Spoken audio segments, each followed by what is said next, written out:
Oleh karena itu, walaupun orangnya bisa jadi tidak punya kemampuan fisik, tapi dia bisa berkorban dengan hartanya. Misalnya orang lumpuh, dia nggak bisa bergerak, tapi dia punya harta, dia masih bisa berkorban. Karena ibadah kurban itu ibadah maliyah. Nah, selanjutnya karena ini ibadah maliyah, maka ada beberapa poin yang ingin kita berikan agar kita punya gambaran seperti apa sih syariat kurban itu. Yang pertama, kurban itu amal ibadah tahunan, bukan seumur hidup sekali. Sehingga kalau tahun kemarin Bapak Ibu sudah kurban, berarti Idul Adha besok apakah disyariatkan berkorban lagi? Jawabannya iya. Karena kurban itu ibadah tahunan. Allah Subhanahu wa taala syariatkan ibadah kepada masing-masing hamba atau kepada para hambanya dengan waktu yang beragam. Ada ibadah seumur hidup sekali. Contohnya apa, Pak? Haji boleh tahunan. Pembimbing haji itu haji setiap tahun. Ada ibadah seumur hidup sekali. Contohnya akikah itu ibadah seumur hidup sekali. Contoh yang lain, sunat ya, itu berapa kali? Seumur hidup sekali. Nah, ibadah seperti ini disyariatkan untuk dilakukan sekali, sudah selesai. Akikah tidak perlu berulang kali. Kemudian ada ibadah setahun sekali, contohnya puasa Ramadan, haji, kemudian sholat Id, itu setahun sekali. Ada ibadah sebulan sekali, contohnya puasa Ayyamul Bid. Ada ibadah pekanan, contohnya Jumatan. Ada ibadah harian seperti sholat 5 waktu. Nah, lakukanlah ibadah sesuai dengan posisi waktunya. Jangan sampai ibadah harian dilakukan tahunan, gak pernah sholat kecuali pas sholat Id saja. Yang seharusnya harian dilakukan tahunan. Ada yang seharusnya harian dilakukan pekanan, ratau sholat kecuali pas Jumatan. Ini salah. Sebaliknya ada ibadah yang seharusnya dilakukan tahunan, dilakukan bulanan. Zakat itu ibadah tahunan, Pak. Makanya termasuk kurang tepat kalau zakat itu dibayar bulanan. Sebab zakat itu bukan ibadah bulanan, tapi ibadah tahunan. Dan seterusnya. Kurban itu yang tepat adalah ibadah tahunan, bukan ibadah seumur hidup sekali. Maka pelaksanaan kurban dilakukan setiap tahun, sehingga tahun ini sudah kurban, tahun depan kurban lagi, dan demikian seterusnya. Baik, selanjutnya yang kedua. Tadi kita telah menyampaikan bahwa ibadah kurban ini ibadah maliyah, maka dia menjadi tugas bagi orang yang mampu secara harta. Seperti apa batasan orang yang mampu itu? Ketika dia punya dana yang cukup untuk membeli hewan kurban dan itu tidak mengganggu dapurnya. Artinya kalau tabungan dia dipakai untuk beli hewan kurban tidak sampai membuat dia kelaparan. Ada satu hadis Nabi SAW riwayat Ahmad di mana beliau bersabda, "Man kana lahu sa'atun walam yudhi fala yaqrabanna musallana." Siapa yang punya kelonggaran harta tapi dia tidak berkorban, enggak usah dekat-dekat dengan tempat sholat kami. Tambah seneng orang tahu sholat. Apa yang bisa Anda bayangkan kalau ada orang itu butuh orang tuanya, kemudian di saat dia pulang diusir sama orang tuanya. Nih awakmu koyong ini wis rasa muleh. Kira-kira sebagai anak gimana, Pak? Seneng atau sedih? Hah? Sedih, kenapa? Dia punya harapan untuk bisa ketemu orang tuanya. Ada anak misalnya ratau muleh, Pak, jarang pulang dia. Akhirnya bapaknya ngasih ultimatum, kalau hari ini kamu nggak pulang, nggak usah pulang selamanya. Kira-kira tambah senang atau sedih? Harus ratau mulai sisan. Bagi anak yang masih mengharapkan rahmat dan kasih sayang orang tuanya, dia ingin pulang. Ketika ada ultimatum seperti itu, dia akan sedih. Nah, hadis itu gambarnya seperti ini. Sehingga ketika Nabi SAW mengatakan, siapa yang punya kelonggaran rizki tapi dia nggak mau korban, wes ora usah dekat-dekat dengan masjid. Nah, gandeng rata ning masjid ya, kira-kira tambah seneng tambah senep. Harusnya normalnya sedih dia. Kenapa? Wah, saya diusir oleh Rasulullah Sallallahu Alaihi Wasallam dari tempat rumah kaum muslimin, yaitu masjid. Sehingga ini jadikan dalil oleh sebagian ulama bahwa bagi orang yang mampu untuk berkorban, jangan sampai meninggalkan korban. Nah, sekarang kita akan lihat ukuran mampu. Pertama, lihat ini dulu. Kurban itu ibadah sekeluarga. Sekeluarga itu dalam arti begini, Pak. Cukup kepala keluarga atau siapa yang punya kemampuan di situ kurban dengan 1 ekor atau 1/7 bagian untuk sapi, maka pahalanya meliputi seluruh anggota keluarganya. Sebagaimana kata Abu Ayyub Al-Ansari ketika beliau ditanya oleh Atha bin Yasar, "Kaifa kanat ad-dhuhaya ala ahdi Rasulillah sallallahu alaihi wasallam?" Bagaimana praktek kurban di masa Rasulullah sallallahu alaihi wasallam? Kata Abu Ayyub, "Kana ar-rajulu yudhi bisyati anhu wa an ahli baitihi." Dulu orang itu berkorban dengan seekor hewan atas nama dirinya dan seluruh anggota keluarganya. Atas nama dirinya dan seluruh anggota keluarganya. Fayakuluna wa yut'imun. Mereka makan dan mereka berikan kepada orang lain. Sehingga bukan ini korban atas nama bapak, ini atas nama ibu, besok atas nama anak pertama, besok atas nama anak kedua, bukan seperti itu. Tapi siapa yang punya uang, dia berkorban atas nama dirinya dan seluruh anggota keluarganya. Anggota keluarga meliputi siapa? Istri atau suami, anak, orang tua, dan orang yang punya hubungan wajib kita nafkahi. Mereka semuanya adalah lingkaran anggota keluarga kita. Baik. Nah, dari sini kita bisa sedikit ngoreksi ya, praktek di masyarakat. Jadi masyarakat kita punya pemahaman kurban itu seperti akikah. Tahun ini kurban bapak, tahun depan kurban atas nama ibu, tahun depan lagi kurban atas nama anak pertama, atas nama anak kedua. Sudah? Ketika dalam keluarga itu cuma ada 5 anggota, bapak, ibu, 3 anak, maka orang tua cuma kurban selama 5 tahun, satu sudah. Setelah itu nggak kurban lagi. Bukan kayak gitu. Yang betul, siapa yang punya uang untuk nyembelih kurban, baik suaminya atau istrinya atau anaknya, dia membeli seekor hewan, kemudian dia berkorban atas nama dirinya dan seluruh anggota keluarganya. Lebih dari 1 boleh nggak, Pak? Boleh. Nyembelih 2, nyembelih 3 silahkan. Tapi atas nama siapa yang beli itu dan seluruh anggota keluarga. Demikian praktek yang dilakukan oleh para sahabat. Nah, batasan keluarga yang boleh dilibatkan dalam kurban, siapa saja?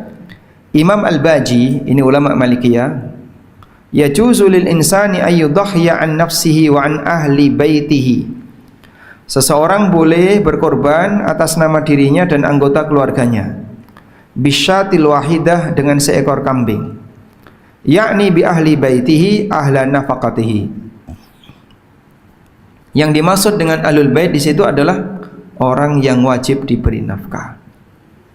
Nah, orang yang wajib diberi nafkah dalam keluarga itu ada 2 jalur yang disebut oleh para ulama dengan jalur usul dan jalur furu'. Jalur usul dan jalur furu'. Usul itu ortu ke atas, furu' itu anak ke bawah.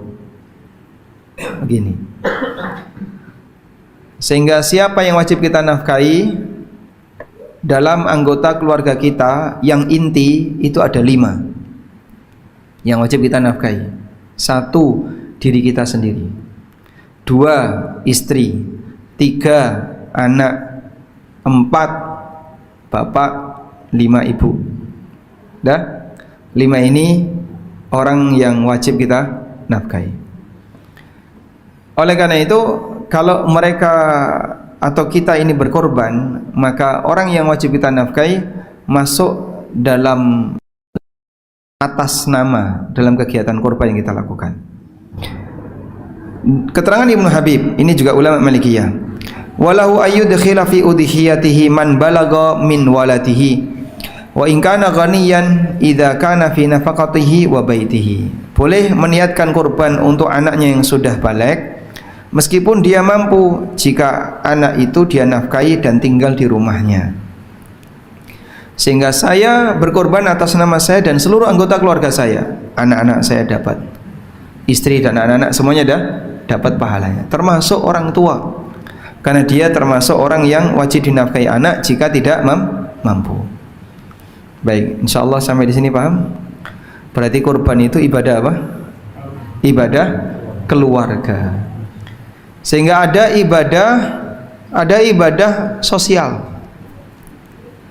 Satu orang melakukannya, yang lain nggak usah ikut-ikutan. Sudah selesai diwakili satu orang ini. Contohnya apa? Adzan. Ya, di masjid ini yang adzan berapa orang, Mbak? Ya, satu. Yang lain ikut adzan nggak?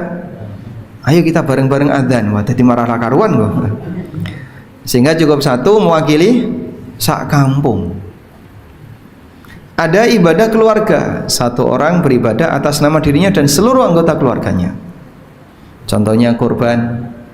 Ada ibadah pribadi yang tidak bisa diwakilkan ke orang lain. Sholat misalnya. Sehingga saat kita jalan menuju masjid, ada orang tetek ning pinggir jalan, Mas, aku diwakili ya Mas. Ya. Boleh nggak kayak gini? Ini sembrono ini, gitu dolanan agama, nggak boleh ngomong kayak gitu ya. Karena yang namanya ibadah salat, zikir dan seterusnya tidak bisa diwakilkan. Baik, selanjutnya dari keterangan tadi berarti sekarang kita bisa simpulkan idealnya jumlah kurban di masyarakat itu sama dengan jumlah kakak muslim yang mampu. Idealnya seperti itu. Sehingga kalau misalnya Masjid Firdausil A'la, jumlah kakak yang tercover masjid ini berapa, Pak? Masyarakat yang dia menjadi jamaah masjid ini baik yang tetap maupun yang variatif itu berapa gitu? Hah? Ya enggak apa-apa. Misalnya kita hitung totalnya berapa? Ada 200? Enggak sampai? Hah? 2 saf. Cuman 2 saf. Itu yang tetap dan variatif. 2 saf. 2 saf misalnya. 2 saf itu kira-kira berapa kakak? 50 kakak? Hah? Anggaplah 50 kakak. Mungkin ada masjid yang lain. Jadi RT sana ikut masjid sana, Pak. Yang RT sana ikut masjid sana. Yang RT sini, masjid ini mengcover kurang lebih 50 kakak. Kalau misalnya ada asumsikan 50 kakak itu semuanya mampu, berarti seharusnya kurbannya ada 50 paket. Misalnya ada kambing, ada sapi ya, 1/7-nya ada sekian, kemudian kambing sekian. Idealnya begitu. Baik, nah sekarang ukuran mampunya kayak apa? Coba kita lihat di sini. Saya akan bahas kurban minimalis. Masya Allah. Jadi nilai minimal di mana sah bisa dipakai kurban. Pertama, hewan kurban itu tidak harus jantan, boleh betina. Ummu Kurzin meriwayatkan bahwa Rasulullah SAW bersabda menjelaskan tentang akikah. Anil gulami syatani wa anil jariyati syatun. Akikah untuk anak laki-laki 2 kambing, anak perempuan 1 kambing. La yadurukum dzukranan kunna au inatha. Enggak jadi masalah mau jantan maupun betina. Nah, aturan akikah ini sama seperti kurban. Sebagaimana keterangan Asy-Syirazi, beliau menyebutkan jika boleh menggunakan hewan betina untuk akikah, maka boleh juga menggunakan hewan betina untuk kurban. Baik, berarti catat dulu, kurban boleh hewan betina. Betina sama jantan mahal mana? Jantan ya. Baik, lanjut. Untuk domba boleh usia 6 bulan. Ummu Bilal meriwayatkan bahwa Rasulullah sallallahu alaihi wasallam bersabda, "Dhahu bil jada' minad dha'ni fa innahu jaizun." Berkorbanlah dengan domba jada'ah karena domba jada'ah itu boleh. Domba jada'ah menurut ahli bahasa bisa yang berusia 1 tahun. Ada juga yang berpendapat genap 6 bulan. Sehingga kalau kita mengambil pendapat yang kedua ini, bahwa domba jada'ah itu boleh domba 6 bulan, maka dia lebih mudah ya. Nah sekarang Bapak bisa ngukur ya, kira-kira harga berapa ya kambing jenisnya domba usia 6 bulan betina. Nah ini kira-kira berapa dolar? Kira-kira berapa rupiah Pak? 1 juta? Nggak dapat? 1,5? 1,5 udah gede itu ya. Untuk betina lah ya, anggaplah 1,5 juta. Baik, nyun sewu Pak, nabung 1,5 setahun berat napa ringan Pak? Hah? Harusnya ringan, harusnya. Teorinya ringan. Tapi nyatanya untuk hanya menyiapkan uang 1,5 juta dalam waktu setahun, banyak orang yang tidak mau sehingga mohon maaf misalnya nyun sewu nggih, nek ngudut niku mampu. Baik, kalau kita hitung ya dengan tabungan udut, insyaallah. Loh, ini saya setuju karena banyak orang beralasan, wah saya nggak mampu kurban, nggak mampu kurban, tapi dia mampu ngudut. Udut paling murah berapa? 20.000. 20.000 kali sehari berapa kali? Satu aja lah ya. Kali 30 kali 12 berapa? Ya? 7,2 juta. Cuman diminta misalnya, coba Pak sisihkan 1,5. 1,5 itu berarti jenengan prei ngudut ya. Seminggu 2 kali. 20.000 per atau 40.000 per pekan. Siap dia, sanggup untuk 1,5 juta. Kayak gitu kok ngomong tidak mampu. Karena kadang orang bela nih sesuatu yang tidak penting dalam hidupnya untuk meninggalkan sesuatu yang lebih penting. Sehingga mohon maaf misalnya ibu-ibu nggak ada arisan buatan? Nggak ada atau nggak ada? Ada ya, ada arisan ya, masya Allah. Bedol berapa? Tergantung kendaraannya ya. Jadi pada posisi ketika Anda masih punya kemampuan untuk bayar arisan, Bapak masih punya kemampuan untuk belanja yang tidak penting, misalnya masih bisa jajan dan seterusnya, seharusnya kurban itu jangan sampai ngaku tidak bisa. Malulah kita untuk mengatakan tidak bisa, padahal sebenarnya Allah tahu sak temene awakmu iku mampu. Sesungguhnya kamu itu mampu. Maka jangan merasa tidak mampu. Coba tolong diperjuangkan ya. Baik, oleh karena itu teman-teman yang barangkali sudah berkeluarga dan pengen melestarikan ibadah kurban ini, kalau bisa tiap tahun direncanakan saya harus selalu mampu kurban. Jadi minimal sediakan uang kurang lebih 1,5 juta untuk pengadaan domba betina 6 bulan. Wah, tapi nanti kalau dikorbankan izin Pak. Saya pernah kurban betina ya. Terus saya minta kepada panitia, Pak biar nanti saya sendiri yang nyembelih, tak tangani sendiri. Akhirnya saya sembelih sendiri, kemudian saya kuliti sendiri. Ada orang yang ikut bantu, dia nguliti. Terus diiris. Kok lundungnya ra ono ya, Mas? Lundungnya ra ono ning ndi to Mas iki, Mas? Goleki dia. Aku meneng ae. Belakangan dia baru tahu, oh wedok.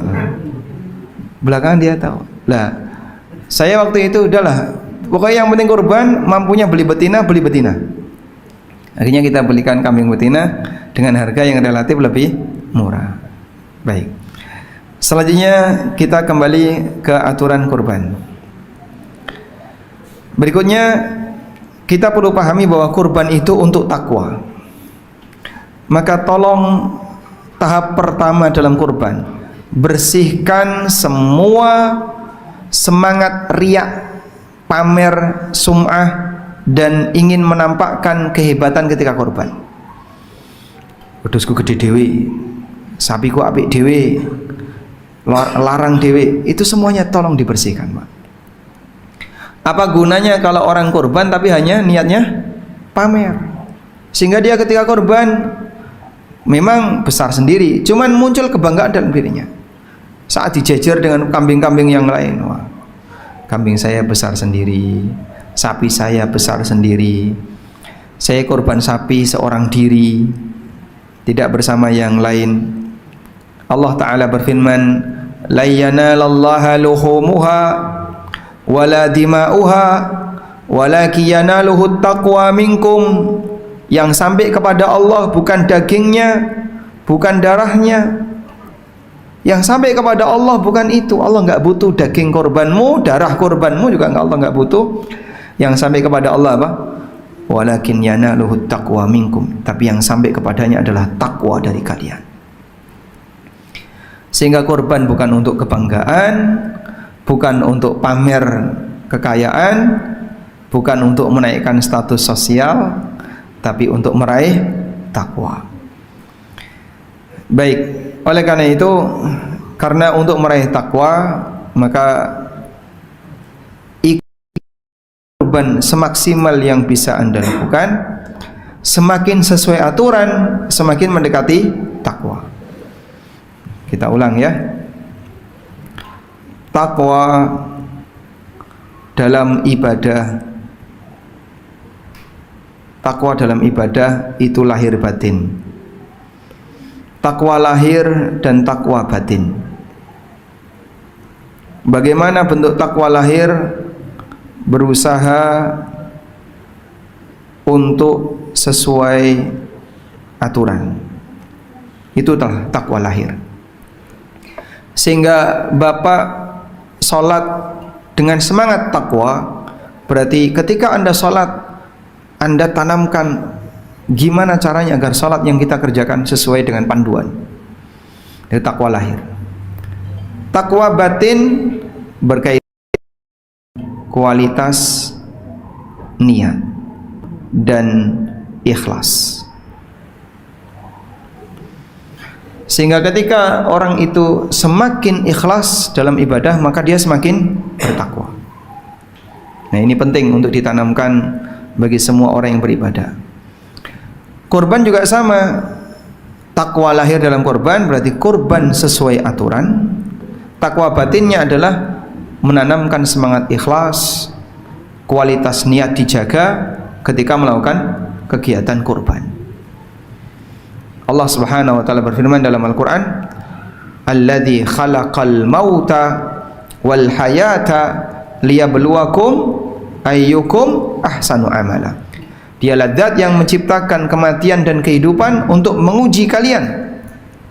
Siapa di antara kalian ahsanu amala, yang paling baik amalnya. Bagaimana bentuk yang paling baik amalnya? Kata para ulama, ai akhlasuhu wa aswabuhu. Yang paling baik amalnya adalah yang paling ikhlas dan yang paling sesuai panduan. Makanya untuk kegiatan kurban, pastikan dua hal ini. Jaga kualitas niat, jaga kualitas niat. Yang kedua, ikuti panduan yang ada,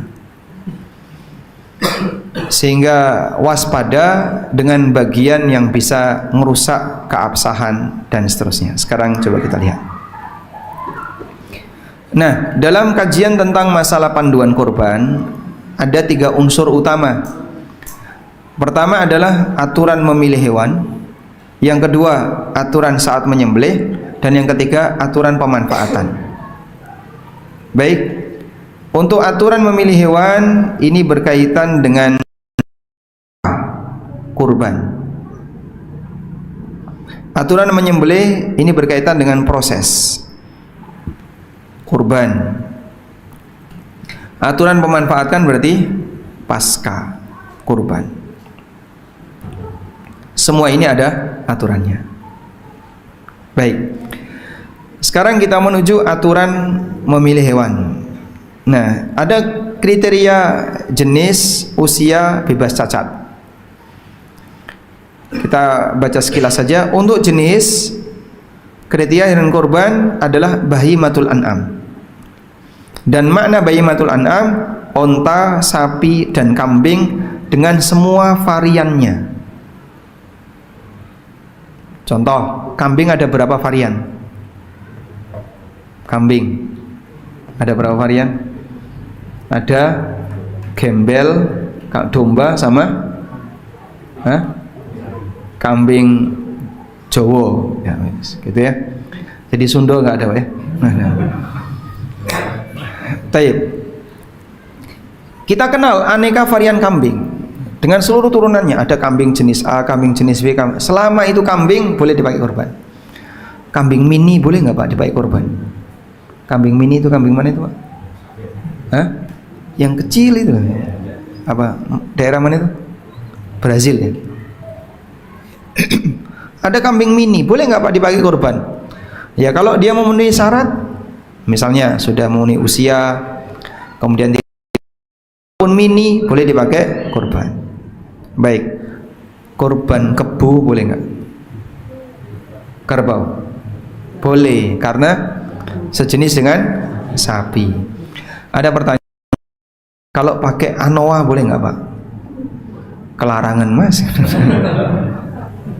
Kalau kuda nggak sah karena kuda bukan bahimatul an'am, dia tidak sejenis dengan sapi.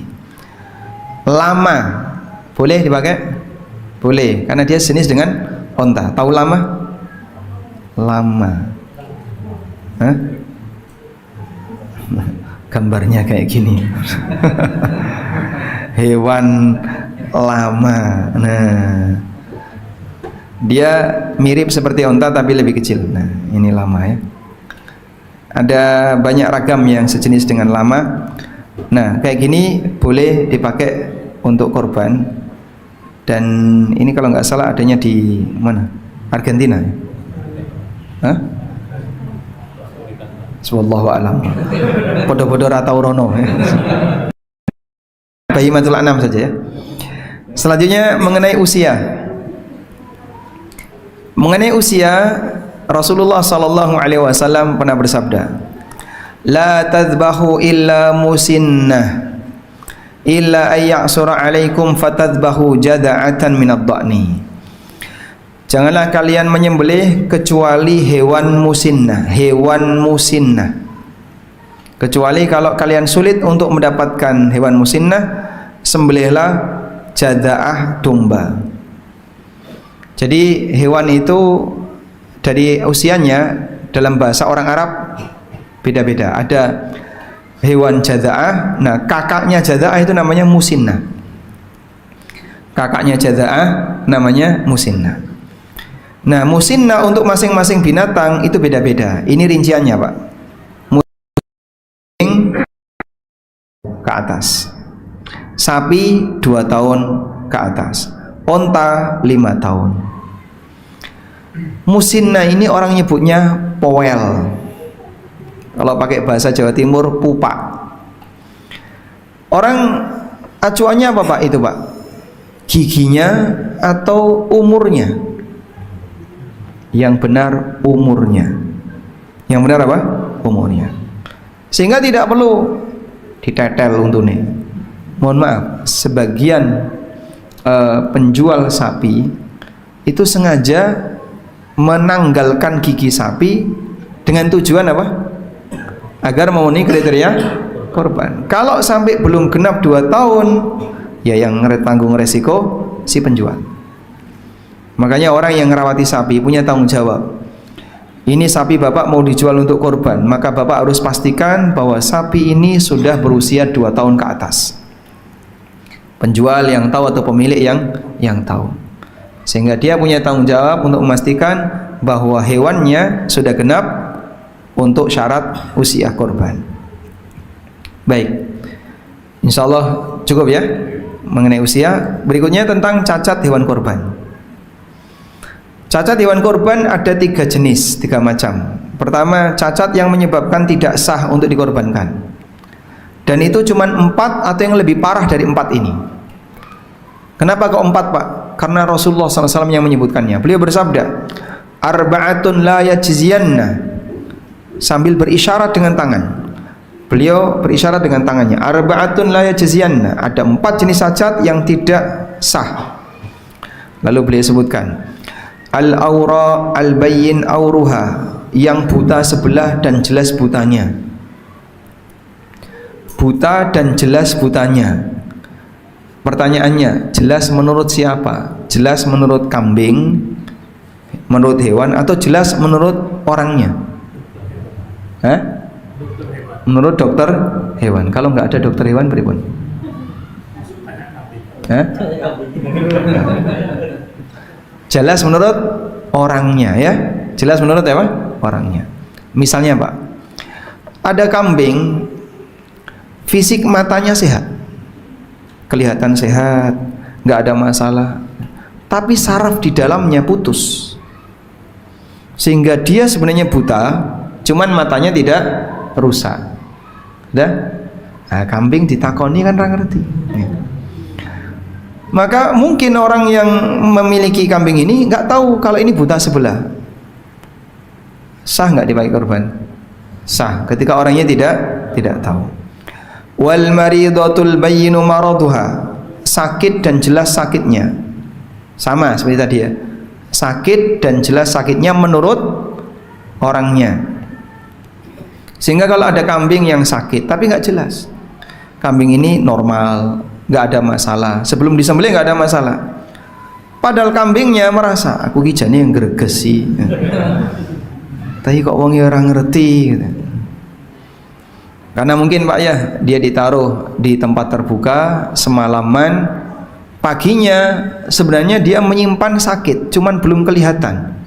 Boleh dikorbankan? Boleh, karena nggak jelas sakitnya.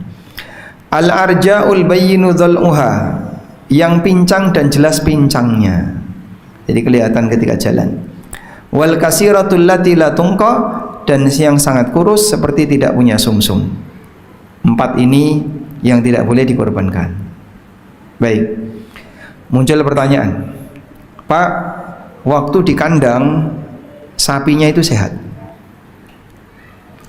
dibeli kemudian nanti akan dibawa ke lokasi H-1. Biasanya kayak gitu ya, H-1 baru diantar ke lokasi.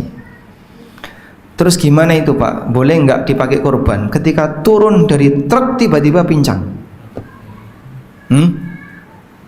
Kan banyak kasus kayak gitu. Turun dari truk tiba-tiba pincang. Baik. Nah, dalam hal ini ulama menjelaskan seperti ini. Cacat hewan kurban, cacat hewan kurban itu ada 2. Yang pertama, sebelum ditakyin untuk dikurbankan. Sebelum ditakyin itu apa? Ditegaskan, dinyatakan untuk dikurbankan. Maka tidak boleh dikurbankan. Misalnya, si A punya 10 ekor sapi, ya, terus dia bilang, sisuk salah siji Arab tak sembelih, tak pakai korban.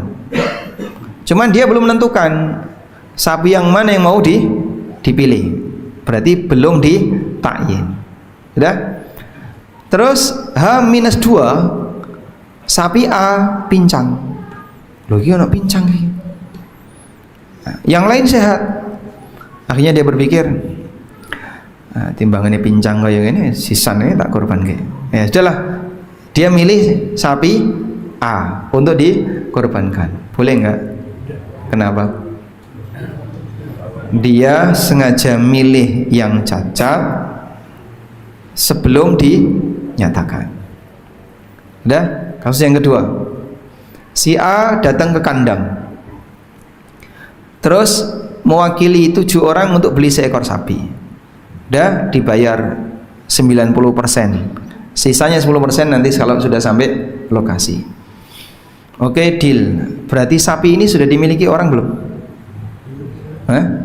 Sudah dibayar 90%? Hah? Sudah dimiliki orang. Pemilihnya siapa? Ya 7 orang tadi yang iuran tadi. Baik. Berarti sudah ditakyin belum? Sudah ditakyin. Ditakyin itu berarti sudah diarani, ditengeri, ditegaskan ini mau jadi korban. Baik. Nah, kalau sudah ditakyin, berarti nomor 2. Sudah ditakyin, maka boleh lanjut. Oleh karena itu, jika terjadi cacat disebabkan karena ketidaksengajaan, kemudian pincang dan seterusnya, tetap boleh dikorbankan jika sudah ditakyin. Kecuali kalau cacatnya disengaja. Misalnya takmir di tanggal 9 Dzulhijjah punya acara lomba memanah. Nah, mumpung banyak sasaran, terus dipakai praktek, luka-luka, sakit, apa hukumnya? Ya tidak boleh. Yang melukai wajib ganti. Wallahu a'lam. Baik, sudah masuk waktu Isya ya. Nanti ada 2 materi tambahan, terus kita sambung tanya jawab. Kita akan dengarkan adzan Isya terlebih dahulu. Wassallallahu ala nabiyyina Muhammadin wa ala alihi wa sahbihi wasallam. Ya. Wa ala Rasulillah wa ala alihi wa sahbihi wa mawalah. Wa asyhadu an la ilaha illallah wahdahu la syarikalah wa asyhadu anna Muhammadan abduhu wa rasuluh. Kita tambahkan sedikit ya. Berikutnya cacat yang makruh. Jadi ini enggak sampai menyebabkan batal, tapi makruh. Artinya cari yang lebih baik, yaitu cacat selain 4 tadi tapi kualitasnya di bawahnya. Kalau selain 4 tadi yang lebih parah ya jelas nggak boleh ya. Misalnya yang disebutkan dalam hadis buta sebelah, berarti kalau buta dua-duanya boleh. Ini salah ya. Kalau buta sebelah aja nggak boleh, apalagi dua-duanya. Nah, cacat yang lebih ringan dari 4 tadi, yang ini dikatakan oleh para ulama cacat sekunder, tidak mempengaruhi kualitas daging. Apa saja itu? Telinga terpotong, tanduk pecah, dan ada hadis yang menyebutkan itu, tapi hadisnya dhaif, sehingga ulama menggolongkan itu hanya cacat makruh karena mengurangi penampilan, sehingga kambingnya tidak lebih cakep dibandingkan ketika telinganya utuh. Sudah? Berikutnya cacat yang tidak berpengaruh sama sekali. Nah, yang seperti ini tidak masalah dipakai korban. Contohnya tidak berekor, ompong, buntu, tidak berhidung, seperti ini boleh dipakai korban. Ada kambing telinga kecil tapi badannya gagah. Kambing apa itu? Garut. Kambing Garut itu ciri khasnya apa? Telinganya kecil tapi tanduknya gede dan lebih gagah dibandingkan kambing gembel jenis yang lain. Boleh nggak dipakai korban? Boleh. Karena cacat seperti ini hakikatnya itu bukan cacat, memang jenisnya telinganya kecil. Wallahu a'lam. Baik, mungkin itu yang bisa kita sampaikan. Dan ada satu lagi terkait ini ya, masalah distribusi. Di sini saya ingin menyampaikan satu ini. Tidak boleh menggaji jagal dengan kulit korban. Ali bin Abi Thalib mengatakan, amaroni Rasulullah sallallahu alaihi wasallam an aquma ala budnihi wa an atasaddaqa bilahmiha wa juludiha wa ajillatiha. Rasulullah SAW memerintahkan aku untuk ngurusi hewan kurban beliau, dan aku diperintahkan untuk mensedekahkan daging, kulit, berikut aksesoris. Ajillah itu aksesoris, tali kelo, kalau ada pelana di atasnya pelana unta.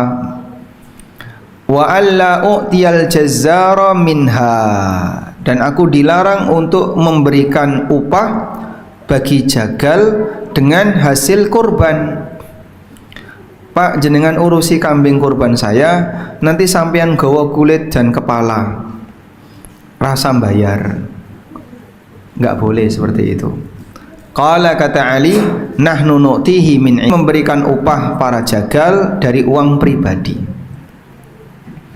sehingga bukan dibayar pakai kepala atau pakai kulit. Biasanya nih nyembelih sapi berapa mas? Ya paket kami lengkap 1 ekor 2 juta. Terus yang konek kami dikasih kepala sama kulit, kita korting jadi 1 juta. Siap. Nah, akhirnya tim jagal datang nyembelih sapi, dia dibayar kulit dan kepala plus uang 1 juta. Boleh nggak? Nggak boleh. Kenapa? Karena mengurangi upah tadi. Tapi kalau nggak mengurangi, ya tetap 2 juta.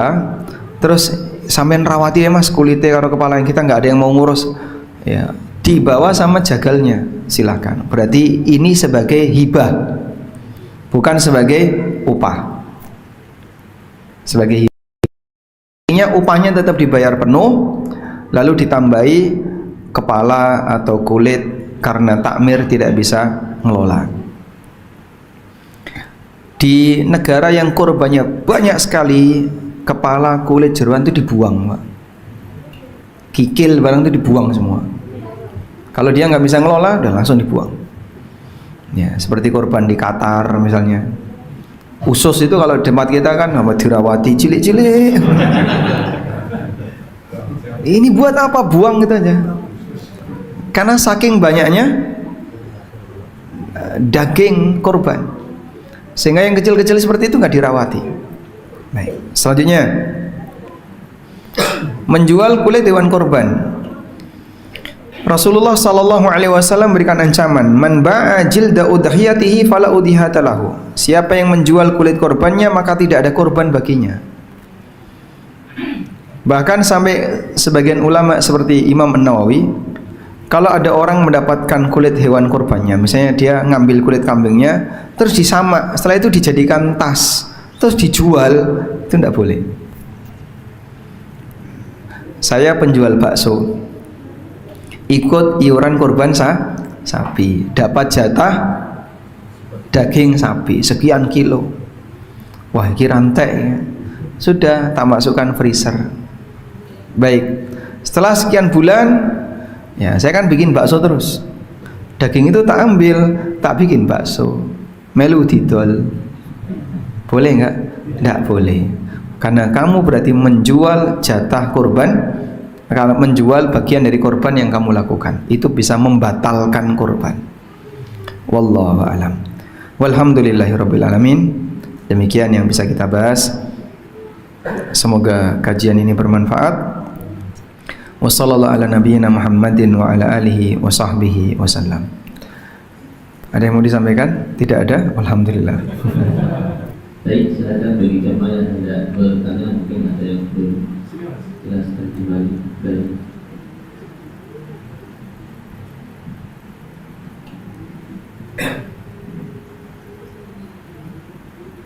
Assalamualaikum warahmatullahi wabarakatuh. Waalaikumsalam warahmatullahi wabarakatuh. Ini dijelaskan bahwa korban itu untuk satu keluarga.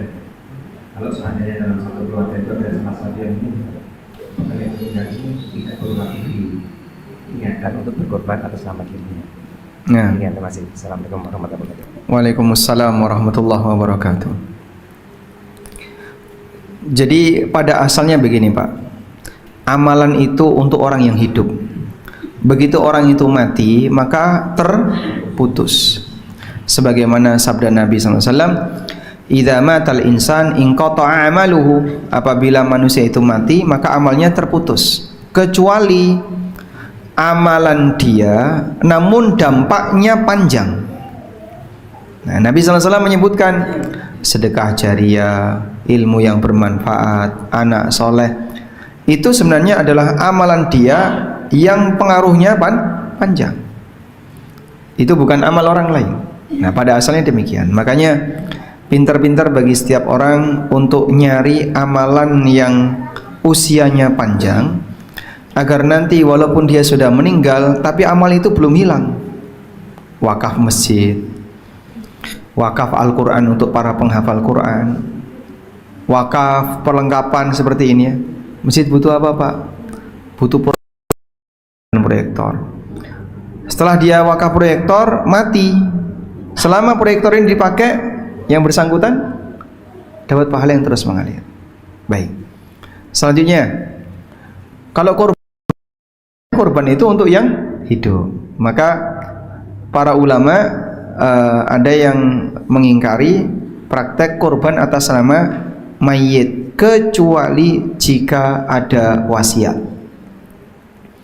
Sehingga misalnya bapak dulu sebelum meninggal beliau pernah bilang, aku pengen korban kambing, tolong ya nanti kalau bapak meninggal kamu belikan kambing, korbankan atas nama bapak, pakai uangnya bapak. Nah, itu wasiat. Maka misalnya sebelum Idul Adha beliau meninggal, tidak boleh hartanya dijadikan bagi waris sebelum wasiatnya ditunaikan. Ambil sebagian, belikan kambing, korban atas nama bapak, minongko dalam rangka menjalankan wasiat bapak. Selanjutnya, bagaimana kalau misalnya kita ikutkan dalam lingkup anggota keluarga? Jawabannya boleh. Sehingga misalnya si A punya anak yang sudah meninggal atau istrinya sudah meninggal, terus dia berkorban, ya Allah ini korban atas nama aku dan seluruh anggota keluargaku. Yang sudah meninggal itu anggota keluarga bukan? Anggota, dapat pahala. Karena yang bersangkutan juga bagian dari anggota keluarga. Wallahu a'lam.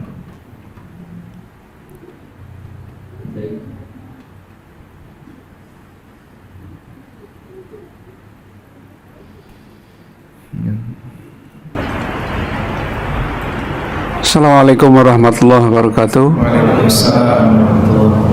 Apa Ustaz mau nanya, ini berkenaan masalah kalau misalkan sebagai seorang panitia kurban, kulit sapinya itu sudah diberikan kepada yang berhak menerima. Kulitnya diberikan ke yang berhak menerima. Nah, cuman itu dibagi-bagi, Iya. tidak diberikan kepada seseorang. Setelah dibagikan kepada berapa orang, ini jatahnya buat kamu, buat kamu, buat kamu, buat kamu. Nah, setelah diakadkan seperti itu, apakah boleh tetap dijual? Nanti uangnya diambil sama yang menerima tadi. Baik. Nah, Assalamualaikum. Waalaikumsalam warahmatullahi wabarakatuh. Karena sudah diserahkan ke orang lain, dikasihkan ke orang lain, berarti sudah pindah hak milik. Dan ini boleh. Oleh karena itu selanjutnya terserah penerima. Kok dia mau menjual kulit itu, berarti nanti hasil penjualannya menjadi hak penerima. Baik. Dan insya Allah seperti yang Bapak sampaikan tadi sudah menjadi solusi yang tepat.